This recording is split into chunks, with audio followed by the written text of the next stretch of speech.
మనోజ్ గారు పెట్టారు. మనోజ్ గారికి సెక్యూరిటీ తీసుకొస్తున్నారు మీరు ఇంట్లో. వాళ్ళ కౌన్సిలర్ తెచ్చి పెట్టారు ఇంట్లో. కానిస్టేబుల్స్ పంపించేశారు పేరు తీసుకొని. నేను అందరి మీద ప్రైవేట్ కంప్లైంట్ వేస్తాను. నా పిల్లలకి నా ఫ్యామిలీ జోలికి వస్తే మాత్రం నేను ప్రైవేట్ కంప్లైంట్ వేస్తాను. మీరు న్యాయంగా చేయండి. దెబ్బలు మనోజ్ గారి మీద పడ్డాయి.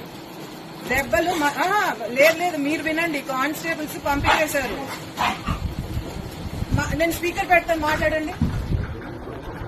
నో మా ముందు మాట్లాడండి.